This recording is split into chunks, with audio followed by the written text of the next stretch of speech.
और किसकी हम उदाहरण देने जाएंगे? श्रीमद् भागवत महापुराण की बात बता। इसीलिए शराब पी करके लोग लड़ गए।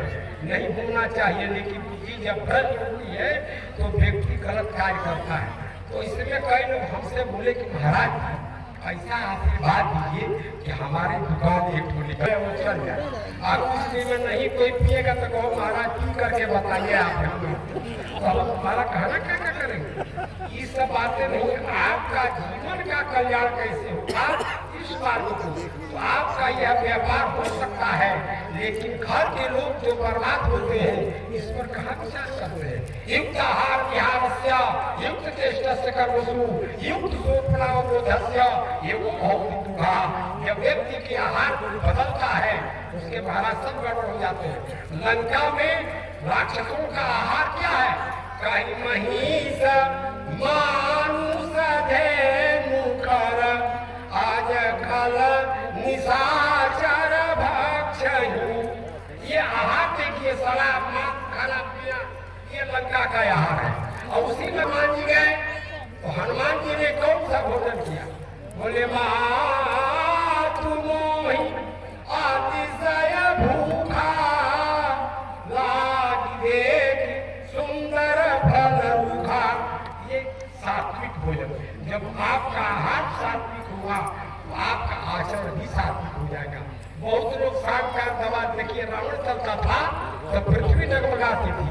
और आजकल के लोग कुछ चलते हैं शाम को उनका पैरवे आपस में लड़ने लगता है। देखते नहीं डगमगाता है और कैसे वो अपने में है नहीं है बेचारे। तो देखिए, जो आपकी बुद्धि को भ्रष्ट कर देगा, आपको सोचने की सबका हाथ ठीक होना चाहिए। आपका पानी आप जो पीते हैं उस पर विचार होना चाहिए कि जूठा है कि कैसा है। आप खाने पर विचार नहीं करते। आजकल तो सबका जूठे सभी लोग खा रहे हैं, दूसरे का जूठा खाने वाला कुत्ता होता है। इसलिए इस बात को ध्यान रखिएगा। अगर आप जो है आजकल तो एक ही थालिए में सब लोग खा रहे हैं, आप किस पे चर्चा करें? ये बातें छूट जाएगी। तो मैं ये बता रहा था कि भरत जी महाराज जिस भरद्वाज जी के यहाँ से बोलते हैं, सबसे पहले कौन वहां गया? भगवान श्री राम। लेकिन भगवान वहां पर आते और चतुर्ंगणी सेना के साथ आते। श्री महात्मा भरत को देखकर भरद्वाज बोले कि सुना हूं भारत झूठ न कहीं। मैं झूठ नहीं बोलता हूं, जो कह रहा हूं वही सही है।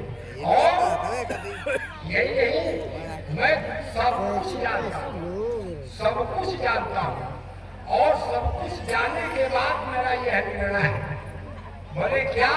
कि देखो, बोले महाराज भगवान भी आपको इतना प्रेम करते हैं कि आपके नाम से ही भाव विभोर हो जाए।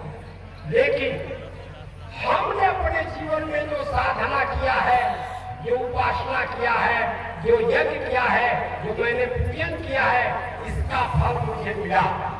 सब साधन कर सुफल सुहावा लखन राम सिय दर्शन लक्ष्मण सीता। ये तीनों का दर्शन कैसे हुआ महात्मा भरद्वाज जी को? उनके तपस्या का फल है। लेकिन तपस्या का फल तो ये कर्म का फल हुआ। लेकिन राम लक्ष्मण सीता के जो दर्शन हुआ ही फल मिला। देखो, फल का फल लगता नहीं है, फल में फल तो स्वयं फल है, लेकिन यहाँ पर फल में भी फल लगा। क्योंकि सब साधन कर सुफल सुहावा लखन राम सिय दर्शन पावा। ये राम लक्ष्मण सीता का जो दर्शन हुआ महात्मा भरद्वाज जी को, ये उनके तपस्या का फल है। और राम लक्ष्मण सीता के दर्शन का फल क्या है? महात्मा भारत का दर्शन। यही फल कार फल दर्श तुम्हारा असहित सुभाग प्रयाग हमारा। महात्मा का दर्शन अगर जीवन में हो जाता है तो उससे बड़ा कोई भाग्यशाली दुनिया में नहीं। क्योंकि महात्मा ऐसे होते हैं कि उनका दर्शन हुआ तो सबसे पहले आपका लाभ ये होगा कि संत तरत पाचक कटरई और सरदा तपनिसी ससिया पहारई। ये महात्मा के केवल दर्शन मात्र से जीवन के पाप नष्ट हो जाते हैं। भाग्योदयन बहुजन्म समर्जितेन सत्संग सत्संग मंच लभते पुरुषो यदा वै अज्ञान है कृतम महमदान्धकार नाशम विधाय तदोदयते विवेक। ज्ञान और भक्ति, ज्ञान और भक्ति और वैराग्य, देखिए ज्ञान और भक्ति और वैराग्य तीनों है। भक्ति के ही पुत्र ज्ञान और वैराग्य है, लेकिन भक्ति के सामने ज्ञान और वैराग्य पूरे हैं।